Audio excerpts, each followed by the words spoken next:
Hello, welcome to Temple Baptist Church here in Poplar, Bluff, Missouri. We're here for you some short devotional time. Today we're going to be in the book of Numbers.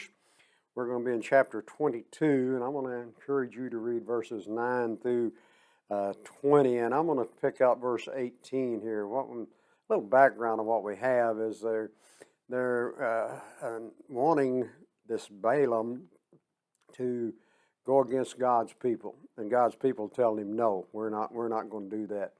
Then Balaam answered and said to the servant of Baca, though Baca were to give me his house full of silver and gold, I could not go beyond the word of the Lord my God to do less or more. I think it would be fair to say that many of us want to pick and choose what we surrender and why not. You know, we live in an age of compromise where the end justifies the means. In the name of evangelism, even pastors, preachers preach less about sexual purity from the pulpit in the name of exclusiveness. Many Christians don't say a word when the Bible is open and mocked in public. And I have to confess, I can't point a finger there. There's been a lot of times that I probably should have stood up, but I remained seated, and if I remain, I'm reminded of the importance of obedience to God when the pressure's on. Now the pressure was on Balaam. He was not an Israelite, yet he understood that it was futile to oppose the one true God.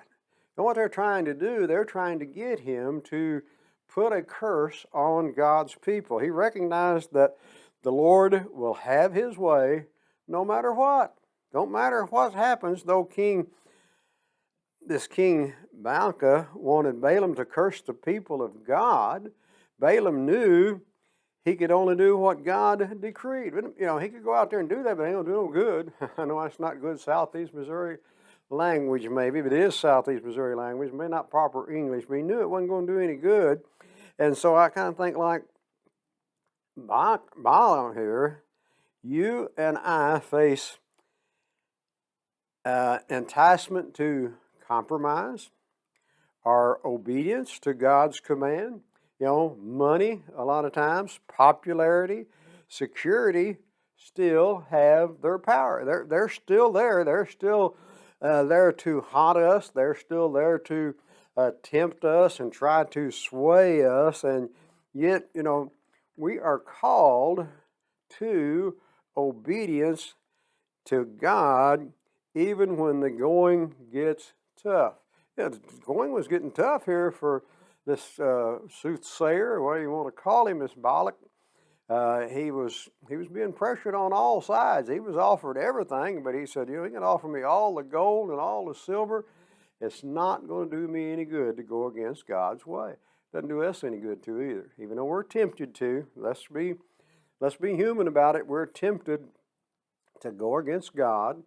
We're tempted to try to, pick and choose what we want to surrender, and we think about the age we live in, again, just bringing that up. But, let's always just remember that God's way is best. Our way is not. Come and be a part of our services here at Temple. We meet on Sunday morning. Our first service is at 8 o'clock, our first worship service. Then we have our Sunday school classes at 9. Then our second worship service on Sunday morning at 10. Then we meet on Sunday nights at 6 and Wednesday night at 7. Come and be a part of those services. May God bless you is our prayer.